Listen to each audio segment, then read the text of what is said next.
Alfredo, ¿cómo estamos? ¿Qué tal? ¿Cómo estás, Ricardo? Bien. Hay que decir bien. Bien, sí. Bueno, Un poco de optimismo para la gente sí. también. Y que le hace falta. antes de hacer el comentario, quiero hacer un agradecimiento que va a tener que ver con el comentario a la gente de la Asociación de Industriales Metalúrgicos Argentinos, de ADIMRA.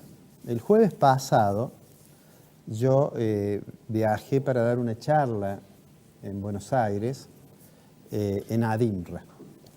Esa charla, que esa es la presentación de la charla, la que estamos viendo en la pantalla, tenía por título Cisne Negro o Falla del Modelo. Bueno, quiero agradecer muy especialmente a la gente de esta entidad gremial porque, por la forma en que me tratan y porque fue una reunión realmente muy interesante para escuchar además las opiniones de los presidentes de las cámaras que estaban presentes, ¿no?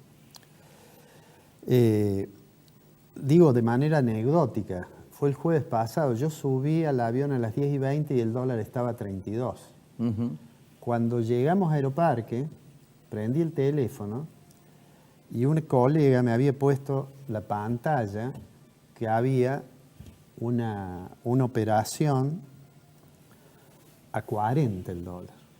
Es decir, entre las 10:20 y las 11:30, digamos. Y yo creí que era una broma. Yo pensé que esta persona había capturado la pantalla y había editado el numerito. Pero bueno, no, la ilusión de que fuera una broma me duró poco porque me encontré allí ya con algunas personas que ya sabían que estaba a 40, ¿no? Bueno, el título de la charla era Cisne Negro o Falla del Modelo, porque, bueno, Cisne Negro por esta idea de los impactos que tienen los eventos de muy poca probabilidad, una cosa que escribió un autor que se llama Taleb sobre esto, ¿no es cierto? Es decir, Cisne Negro es algo inesperado y que modifica el curso de los acontecimientos.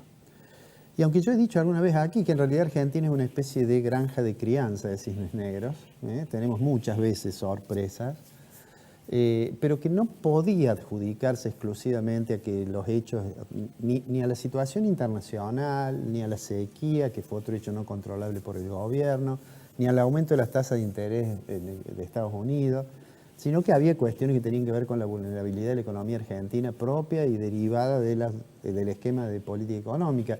Y aunque en realidad lo que el gobierno, sobre la realidad que tuvo que operar el gobierno en diciembre del 2015 era muy compleja, bueno, pero esa es la realidad sobre la cual tenía que operar y no debería servir eso, digamos, de excusa. Bueno, lo concreto es que ayer habló el presidente. Incluso habló con una cierta demora. Algunos estábamos esperando y se demoraba, por algún problema técnico, supongo yo, o la necesidad de editar el discurso en alguna parte. Y presentó, los cambios que ha habido, más allá de lo simbólico de reducir el gabinete, las personas que han quedado como personas más relevantes del gobierno, son esas que están puestas ahí en la imagen. Es decir, me parece que ellos son, desde el punto de vista de lo económico, obviamente, Duhovne, Caputo, son dos de los... ¿Qué es lo que anunciaron? Bueno, anunciaron un programa que lo que hace es adelantar las correcciones fiscales, digamos, tender a ajustar más rápidamente, lo cual, en última instancia, quiere decir que el programa acordado con el fondo duró poco tiempo y ahora vamos a tener otro. Por estas horas, bueno, el programa sale a la noche, seguramente habrá alguna novedad sobre la llegada de Duhovne a Estados Unidos. En realidad, iba a viajar con Caputo, decidió quedarse Caputo a último momento para tratar de ver qué pasaba con el mercado, con el tipo de cambio. Bueno, pero anunciaron entonces una serie de medidas que son más de naturaleza fiscal, ¿no? Eso que le llamaron, que es lo que tenemos allí, que le llamaron acciones para alcanzar el equilibrio fiscal. Te digo una cosa de manera anecdótica. Estaba hablando Macri,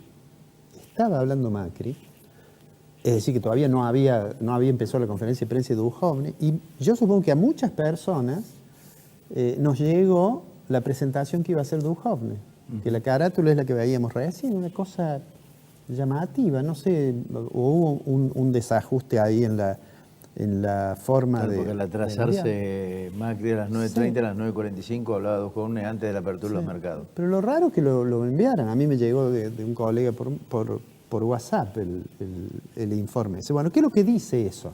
¿O qué es lo que está puesto allí? Bueno, básicamente dice, bueno, vamos a aumentar los ingresos. Y los ingresos los vamos a aumentar poniendo un impuesto excepcional a las exportaciones, que va a ser de 4 pesos en el caso de las exportaciones primarias y de 3 pesos en las exportaciones industriales. Y a su vez han diferido la actualización del mínimo no imponible de las contribuciones patronales. Con eso piensan juntar, digamos, más o menos cerca de 300.000 millones y se supone que eso va a ayudar a cerrar conjuntamente con algo. Allí están las medidas, los 4 pesos por dólar, los 3 por dólar, la reducción. En el caso de los oleaginosos le pusieron en 18 la retención. 18. A ese 18 en realidad habría que adicionarle los 4 pesos, en el caso del poroto, lo cual 4 pesos, si el tipo de cambio está a 40, es el 10%, quiere decir que va a quedar con una retención del 28%. Con una particularidad, y acá voy a decir 2 cosas respecto a las medidas. La primera es que eso se va a ir diluyendo a medida que el tipo de cambio siga subiendo, porque la hipótesis de inflación que tiene implícito los cálculos que han hecho es 42% anual. A medida que eso se vaya, va a ir disminuyendo, ¿no? Ahora, si eso es así, quiere decir que al que exporta le puede convenir esperar un poquito para liquidar las divisas, porque se va a ir diluyendo los 4 pesos. Claro. Y entonces voy a volver a decir una cosa que ya dijimos una vez, que sería razonable volver a restablecer el plazo de liquidación de divisas para los exportadores que ahora no existe, ¿no? Que en realidad fue suprimido, digamos, ¿no?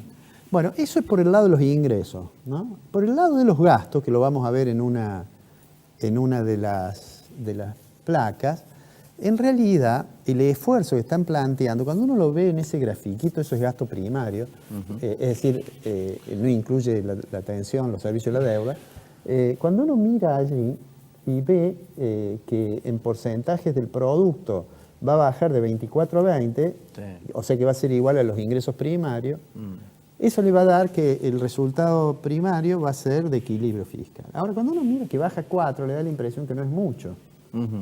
Pero es mucho. El ajuste va a ser, en mi opinión personal, va a ser muy fuerte. Si uno lo compatibiliza a eso, lo asocia con lo que van a hacer en materia monetaria, lo que uno debería esperar que ese ambiente de contracción económica que ya se está percibiendo, lo percibamos más nítidamente. Ahora, la pregunta que yo te hago, ¿qué diferencia hay de esto con el presupuesto del año 2018, con el crecimiento de 3,5, el dólar a 19,50 y que es de 15? Esto hecho así, a mí no me dice nada. Bueno, porque usted, Fonseca, está razonando como razonan muchos, que es no creerle al gobierno. No, es que directamente, a ver... No, pero el ajuste se lo van a hacer, ¿eh? Yo me planteo esta vez, te lo hago en preguntas, porque una vez te lo dije enfáticamente, fracasó la política de Sturzenegger. Ahora la pregunta es, ¿fracasó ya la política de Duhovne y de Caputo? Yo tengo la impresión, mira, yo he puesto ahí... Yo no me animo ya a decir fracasó Duhovne y Caputo a pesar de que lo pienso. Te lo hago en razón, te lo hago como pregunta. Se animó, Fonseca, pero mira, yo he puesto una imagen que es la foto que sigue, que le voy a pedir al director que después de lo del gasto la ponga.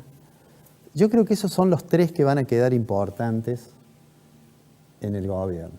¿Qué quiero decir? Macri, Peña, que cuando se estabilice un poco, mi impresión es que Duhovne va a dejar el ministerio. Seguramente. Sería una locura que lo hubiera dejado ahora, cuando se mencionaba esto de que iba Melconiano, cosas por el estilo. Bueno, también la cantidad de rumores que hubo antes de los anuncios fue tremenda y me parece que muchas de esas son operaciones de prensa que se realizan, ¿no? Me parece que hubiera sido una irresponsabilidad notable que mientras estuviera viajando Duhovne para arreglar con el fondo le pusieran otro ministro. Claro. Pero creo yo que, a propósito de esto que vos decís, se ha desgastado mucho la imagen de Duhovne, yo tengo la impresión que de acá un tiempo, estabilizado el mercado cambiario, me parece que vamos a tener esas 3 personas. Sí, Macri políticamente, ahora vamos a decir una cuestión política, Macri no se va a desprender jamás de Peña. Sí, yo creo que no. Bueno, y hablando políticamente, que es con lo que quería terminar, todo eso, incluso la posibilidad de hacer un ajuste tan severo, y más allá de las medidas que el gobierno adopte para morigerar la condición de los sectores más vulnerables, porque si tenemos 42% de inflación, que es la hipótesis con que está realizado eso, obviamente el impacto sobre algunos sectores de la sociedad va a ser muy fuerte. Y entonces, bueno, están anunciando algunas medidas, como es los bonos en el caso de la asignación universal por hijo, como es aumentar los recursos para los comedores y merenderos, bueno, ese tipo de medidas. Sí. Pero seguramente eso no va a ser suficiente, me parece, para resolver el problema de los que resulten más afectados con el ajuste. Pero, digo, todo esto es posible si logra tener sustentabilidad política. Claro. Y para eso el esfuerzo que va a tener que hacer es grande. Va a tener, la negociación, supongo yo, va a ser con los gobernadores, digamos, con todo lo que forma parte del peronismo. Dialoguista. Sí, que no está detrás de claro. La señora Fernández de Kirchner. Digo, cuando uno dice voy a hacer esto y demás, ahí hay un supuesto implícito y es que logro un acuerdo político más o menos amplio, ¿no? Para ese acuerdo, y con esto termino, me parece que no sirven mucho los discursos y las declaraciones públicas. No. Y menos si son declaraciones de la doctora Carrió. No, tampoco. Que me parece que generan un clima no muy adecuado para construir un consenso que haga posible ordenar las cuentas públicas y pensar, probablemente a partir de 2020, en recuperar la economía. El descontrol dialéctico de Carrió es realmente preocupante y no le hace nada bien al gobierno. Y con respecto a lo que vos decías de Caputo, Caputo muere con el archivo, con su propio archivo. Caputo en agosto del 17 dijo que el dólar de 16.80 era competitivo. Estamos en 40. Y Caputo, días después, dijo tenemos 20 años de crecimiento. Sí, pero tuvo un mérito grande, mira. Cuando Duhovne decía escribía bien en La Nación, que no iba a subir la tasa de interés en los Estados Unidos, sí, etcétera, etcétera, en enero Caputo tuvo la astucia de tomar recursos, sí, porque si no la situación fiscal ahora, las dificultades de repago serían muchísimo más.